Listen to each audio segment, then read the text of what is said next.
All right, so this is going to be the last of the section on uh, Criterion B, the antagonization, I guess I think was what these were, right? So they get off on the stick in their ass. This one is being condescending towards other people. This is where the rubber meets the road with the empathy problems. Often I find that because narcissists have trouble ascertaining the intellectual or experiential level of those around them, they wind up being condescending. I would wager that the rate of intentional to unintentional condescension is about 50-50, with the majority of the intentional condescension appearing in the form of vindictive retaliation. This petty retaliation is more problematic than the condescension itself, as it often derives from a sense of slight that is indeterminable by the person who caused it. In other words, other people would never imagine that someone would be so butthurt over something so typical of progressive, cooperative human interaction. A best case that I'm sure everyone is familiar with is the derogatory report regarding one's inability via a supposed lack of expertise to give constructive criticism. This directly contradicts the narcissist's own tendency to give unsolicited advice all the time, like all the time, which is in turn another way by which they are unintentionally condescending.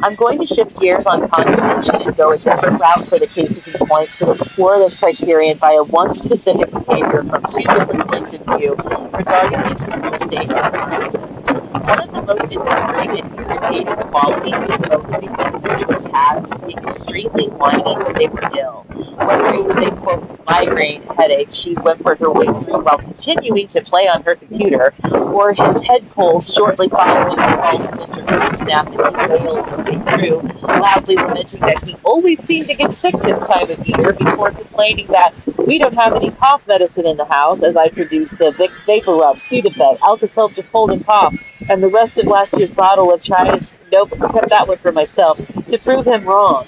It doesn't matter whether they believe they are more unique or useful than you, or that you are less unique or useful than you claim.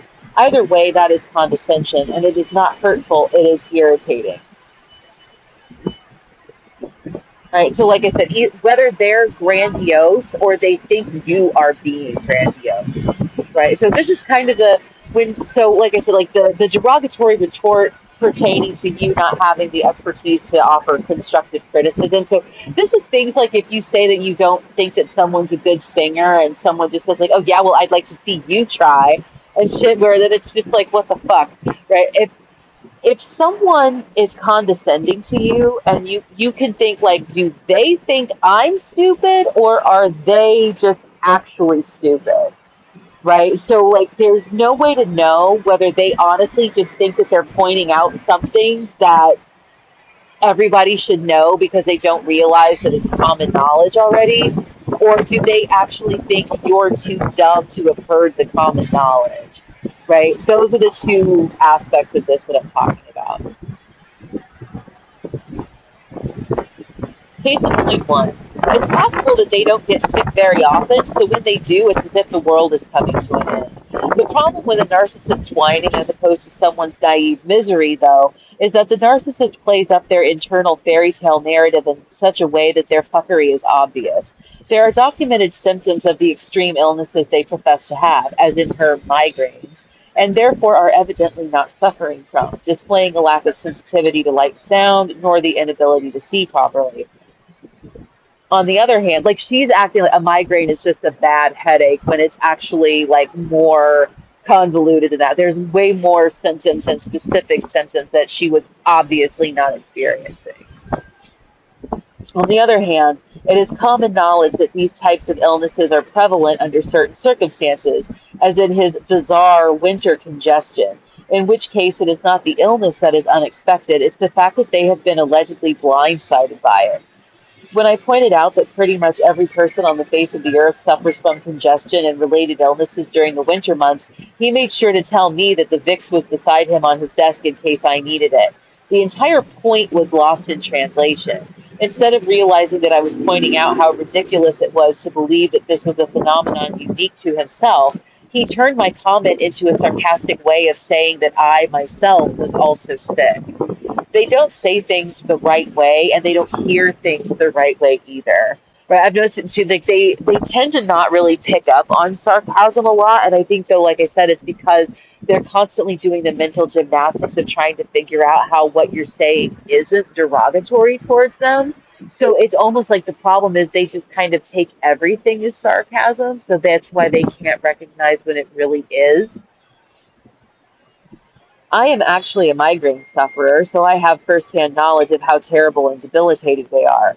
She, on the other hand, prided herself on working through a migraine, which was really just perusing Facebook with a hangover, right? That she was like I have migraines too, but I just work through it. Like the point of having an extreme migraine is like that you can't keep your eyes open, right? You can't tolerate looking at the screen. Everything smells like times 10, right? The visual aura makes it impossible for you to read a book, right? Like that you are physically incapacitated when you have a migraine. Case in point two, they believe that you have never suffered from what they are going to allege they are suffering from and thereby will be able to get away with it. It's the fucked up, sinister adult version of a little girl putting on her mommy's high heels and pearls. It's not so much about gaining sympathy from you as it is trying to catch you in the petty lie. It's a stupid little mindfuck test wherein they have not properly weighed the outcome if you, wherein they have not properly weighed the outcome if you have, in fact, suffered the fate that they are attempting to perpetrate. They are so sure that you have not had an experience that they have not had that they will pretend to have the experience just to prove that you are lying about having had the experience. What they seem to fail to realize is what happens to the internal state of the person they attempt to do this to, namely, they get valuable information about how immature the narcissist is. It's very odd to have someone in your vicinity attempting to do something or experience something that you actually do or experience because they think that in doing so, they will be able to prove that you don't actually do or experience that thing. So where I was saying is like if they try to play dumb about what's going on at the Twilight Zone Casino Fight Club, maybe I'll just offer them more information about the Twilight Zone Casino Fight Club. But they need to be pretending like they don't know anything about this. Is what when I mentioned like the reason I call it the Casino Fight Club is because there seems to be some sort of like illegal or illicit element to it that they don't want it to get out that they're participating for some reason. So like, and then like how I was saying, like, wait, no, because if she really doesn't know what's going on, we're accomplices to a crime. So we don't want to out ourselves. So we can't come right out and say it. So because I was thinking about it in terms of like, they knew that we were being watched by the powers that be because they were either like, let's say like they're wearing a wire or like we're actually being observed by the powers that be. They were explicitly told not to tell me what's going on or speak about this, right, like overtly. But while also then coming to realize, wait a second, if I'm a seeing eye dog and she's not blind, why would I need to be here? And then putting it all together and realizing she doesn't know what's going on, and my attempts to prove that she is actually being irritating, right?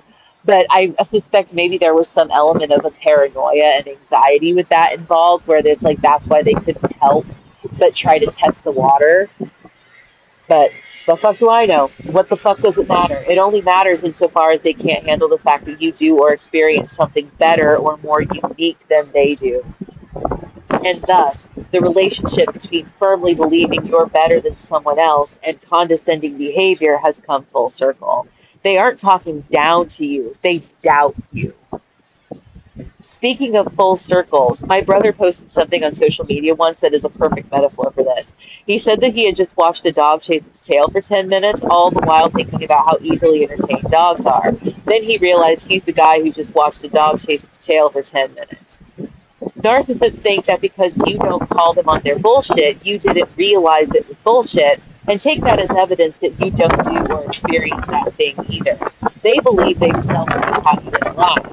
What they fail to realize is that you just don't care enough about the relationship to play this game.